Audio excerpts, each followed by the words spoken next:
Monsieur le Président. Oui, oui, bien sûr. J'ai donc une intervention sur les marchés publics et en particulier sur les achats de masques et d'équipements de protection. Nous avions convenu en conférence des présidents et je vous avais annoncé que mon intervention excéderait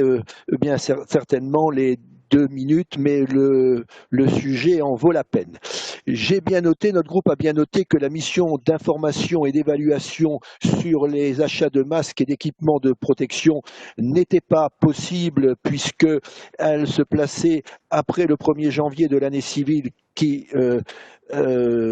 prépare l'élection régionale de mars 2021. Je vous demande donc ici de manière formelle que lors de la prochaine séance plénière, vous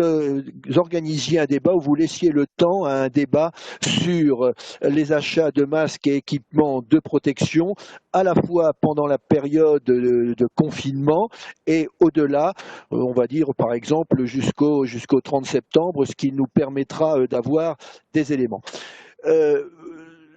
Vous interpellez, Monsieur le Président, sur le fait que lorsque nous avons pris connaissance d'un certain nombre de documents, je dis bien d'un certain nombre, car malgré les demandes que nous avons effectuées depuis le 4 mai, malgré l'engagement que vous aviez pris à mon égard ou à l'égard de tous, je pense en conférence des présidents, sur la totale transparence de ces achats de masques et d'équipements de protection, les informations nous arrivent ou en compte-gouttes ou en confetti. Je pense même que nous avons été amenés à saisir la CADA. Or, ce que nous avons été amenés à constater, c'est que, après votre annonce du 16 avril 2020 sur la mise à disposition d'un masque en tissu réutilisable pour chaque habitant de la région avant le 11 mai, le 16 avril, le 20 avril, vous passiez une commande de 6 millions de masques en tissu au groupement Résilience. Et donc, nous avons un étonnement que vous mettiez en quelque sorte, vous mettiez le conseil régional à la merci d'un seul fournisseur, alors que d'une manière générale, toute personne qui exerce une activité économique, et quand bien même il n'est même pas besoin d'exercer, je dirais, une activité économique ou d'être entrepreneur, en général on essaie d'avoir plusieurs prestataires pour assurer la sécurité de l'approvisionnement. Nous avons également eu la surprise de constater que en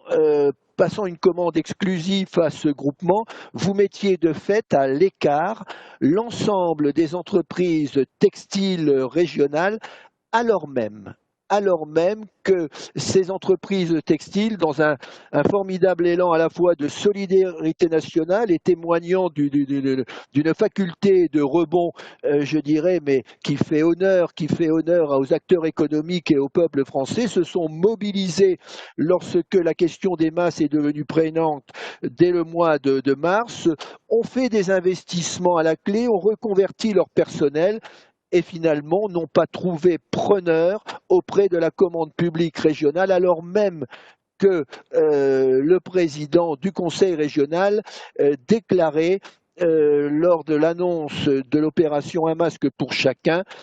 je cite, « aider au redémarrage d'une filière textile dans la région ». Nous avons ensuite, Monsieur le Président, une autre interrogation. C'est pourquoi avoir donné en quelque sorte votre confiance à un groupement dont, après quelques recherches, nous apprenons qu'il a été mis sur pied, je pense, le 20 mars, à l'initiative de Monsieur Thibault Guilluy, haut commissaire à l'inclusion dans l'emploi, qui a été nommé d'ailleurs à ce poste le lendemain du confinement en Conseil des ministres du 18 mars. Il faudrait d'ailleurs savoir quelle est l'étendue de ces délégations, puisqu'il nous semble qu'elles font un peu doublon avec celle de M. Itier, un autre commissaire à l'économie sociale et solidaire, lui aussi résidant dans le Nord. Voilà les quelques questions que je voulais vous poser sur la commande qui a été faite intégralement et ensuite également, Monsieur le Président, sur les conditions, puisque au vu des quelques factures que nous avons reçues, nous constatons par exemple qu'un certain nombre de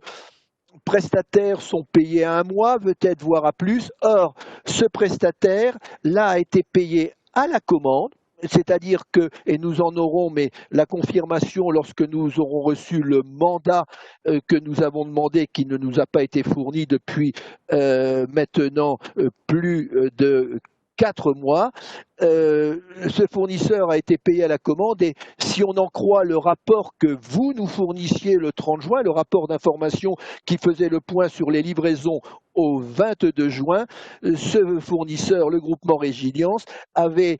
alimenter le conseil régional ou exercer sa appréciation seulement à hauteur d'un peu plus de 50% des masques.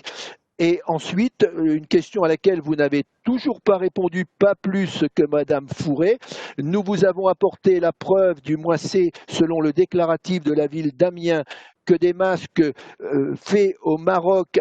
et présentés comme des masques du Conseil régional avaient été distribués au mois de juin. Là encore, vous nous avez fait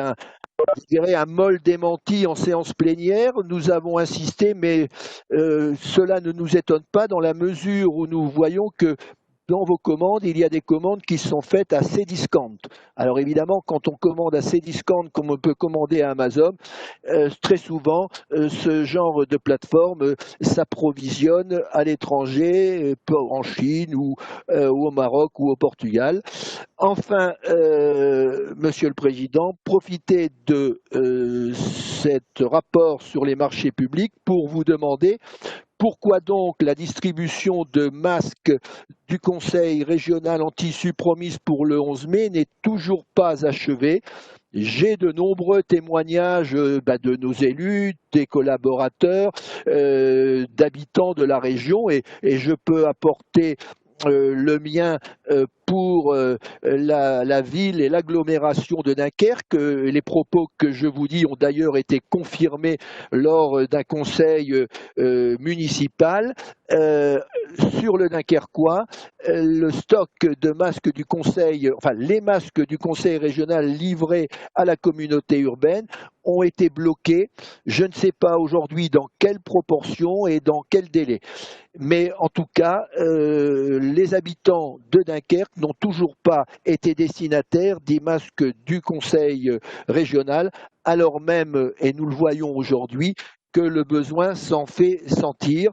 Vous dire donc, Monsieur le Président, mais je pense que mon collègue Michel Guignot aura l'occasion d'intervenir à ce sujet au niveau de la politique d'achat régional, que vous aviez une occasion unique du fait de la crise sanitaire d'assurer un avenir à la filière régionale textile, que vous aviez l'occasion unique de pratiquer un localisme vertueux en y impliquant tous les acteurs, y compris ceux de l'économie sociale. Cette occasion n'a pas été saisie, un sursaut est nécessaire. La trajectoire peut être rectifiée, c'est ce à quoi nous vous invitons. Je vous remercie.